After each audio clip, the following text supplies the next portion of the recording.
Olá! Nessa videoaula, a gente vai abordar a questão da Covid-19 no Brasil e como essa questão afetou a população brasileira durante esse tempo de pandemia que a gente está vivendo. A gente vai abordar as questões sociais, econômicas, da população que foram afetadas pela pandemia, tanto no meio urbano quanto na região rural. Para iniciar essa conversa, é importante a gente falar sobre as dinâmicas populacionais que a gente vem sofrendo há algumas décadas atrás, que é para a gente ter uma ideia do contexto no qual a gente está enfrentando essa pandemia. Entre as décadas de 40 e 80, houve um aumento significativo da população urbana no Brasil. No começo da década de 40, essa taxa da população vivendo em centros urbanos era de 26%, e a partir da década de 80, essa população cresceu para cerca de 68%. No ano de 2015, a taxa de população vivendo em grandes centros urbanos já era de 84%, de acordo com dados do PNAD. Esse fenômeno coincide com movimentos intensos de urbanização em várias cidades do país, como por exemplo Rio de Janeiro, Olinda e São Paulo. Uma boa parte da população rural e agrícola passa a viver agora nas cidades, que é o espaço que dispõe de uma estrutura geradora de empregos e de uma perspectiva de melhoria de vida para essas pessoas.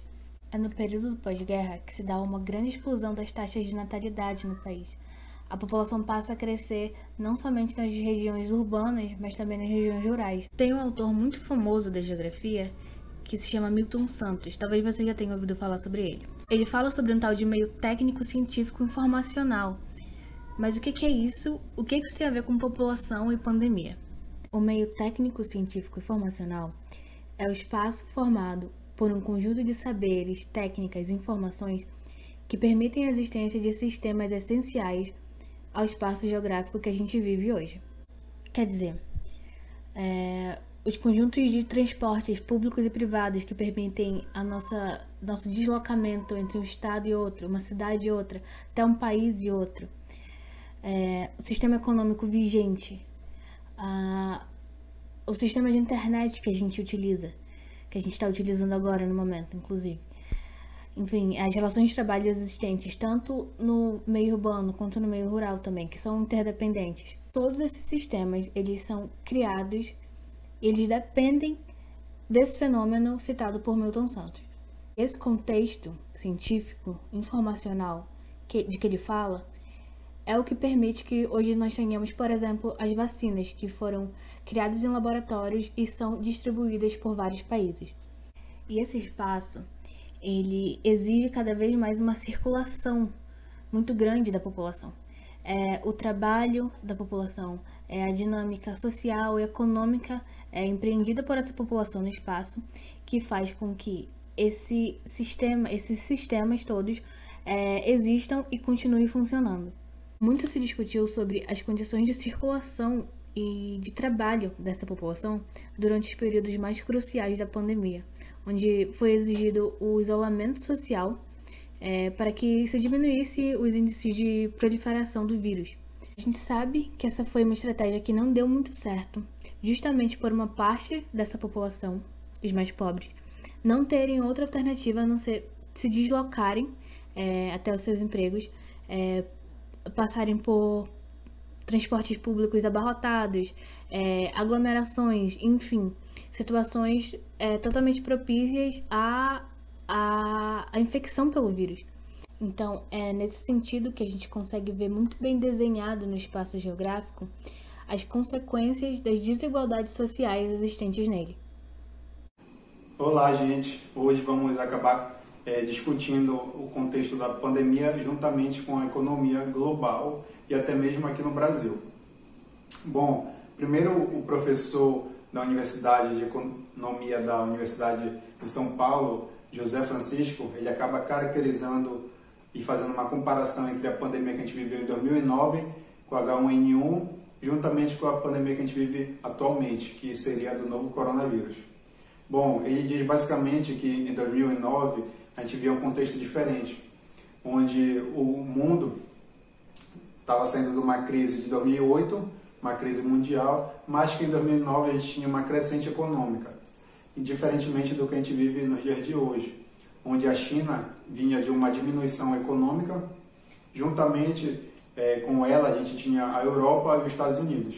Então, por isso, a gente teve uma nova questão econômica que vinha tendo uma desaceleração. Então, isso foi bastante prejudicial tanto para o Brasil quanto para o restante do mundo, já que são grandes potências que acometem e que moldam, na verdade, o cenário mundial. Então, hoje, a gente vai discutir essa questão dessa diminuição e desaceleração da economia aqui no Brasil, principalmente.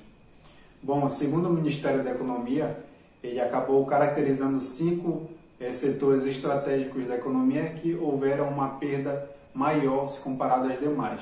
O primeiro foi o setor artístico, o segundo o setor aéreo, o terceiro de metrô, onde leva as pessoas para os seus trabalhos, e o quarto a gente tem o transporte interestadual, que seria das viagens para outros estados, e o quinto é o transporte público, onde leva a população a fazer esse deslocamento entre as cidades.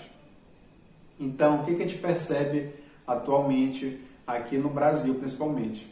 A gente tem um desemprego conjuntural ou cíclico, onde a gente tem uma baixa na questão da economia, uma desaceleração, e é um desemprego involuntário, onde as pessoas querem trabalhar, mas não encontram emprego devido a essa depressão econômica. Então, elas não encontram emprego e assim acabam aumentando o número de pessoas desempregadas dentro do território. Então, segundo o PNAD, que é uma pesquisa nacional a domicílios, fez com que acabou, na verdade, caracterizando, chegando ao resultado, onde disse que a população em maio de 2020 era cerca de 10 milhões de desempregados em maio, e esse número passou para setembro de 2020, do mesmo ano, para 13 milhões. Então, assim, a gente percebe essa crescente na questão dos desempregos dentro do território brasileiro. Então, tudo isso é reflexo desse cenário que a gente vive atualmente, que é o pandêmico, e onde se a gente não achar, na verdade, uma cura ou uma solução para esse problema, a crise tende a se agravar e, consequentemente, a gente vai ter sofrer consequências mais lá na frente, a curto prazo principalmente. E é isso que a gente tinha para falar, essa configuração entre a crise que a gente viveu em 2009, pandêmica, e também a que a gente vive atualmente em 2021. Como a maioria de vocês já sabem, o Covid-19 ele surgiu no final de 2019 na China, mais precisamente na cidade de Wuhan, e daí se espalhou pelo mundo, chegando no Brasil em aproximadamente fevereiro de 2020. Para conter a disseminação desse vírus, foi necessário a suspensão de diversas atividades como turísticas, econômicas, esportivas e até educacionais. Tal suspensão se dá devido ao isolamento que é necessário para o combate do coronavírus, o isolamento da população. Tal fato ele se torna inédito, pois em relação a outra pandemia mais recente que nós tivemos, que foi a pandemia do H1N1, é que o H1N1 ele não causou tantos danos e não foi necessária tantas medidas de combate a ele como o próprio coronavírus. Não causou tantos danos nessas atividades já citadas e nem também foi necessário um isolamento social em escala global. Então, no início da disseminação do vírus, até hoje nós temos aproximadamente 2.500.000 óbitos no mundo e no Brasil aproximadamente 250.000 óbitos. No início da disseminação do vírus no Brasil, o governo, que é o atual governo, ele tomou uma atitude de se recusar a tomar as medidas necessárias de segurança ao novo Covid-19. Tal ato não se deu apenas no início da disseminação do vírus. Ele aconteceu em outros momentos, como por exemplo um pronunciamento contra o fim da quarentena antes do tempo e atualmente um pronunciamento até contra a própria vacina do Covid-19. Será que realmente é necessário ter todo esse cuidado com esse vírus ou não? Então, segundo a própria medicina, o Covid-19 ele é muito mais contagioso que o próprio H1N1, né? E atualmente nós não temos tantas armas, né, de fácil acesso como o isolamento social, o distanciamento entre as pessoas em lugares que há um maior número de aglomeração de pessoas, o uso de máscaras e até a própria higienização das mãos.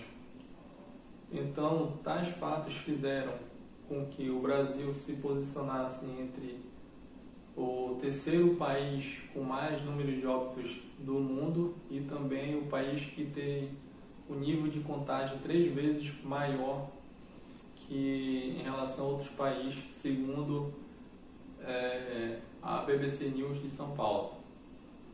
E é nesse sentido que a gente propõe a seguinte atividade avaliativa para vocês.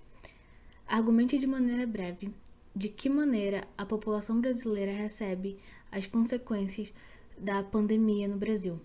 Considere os aspectos sociais, econômicos, geográficos no geral para fazer essa análise.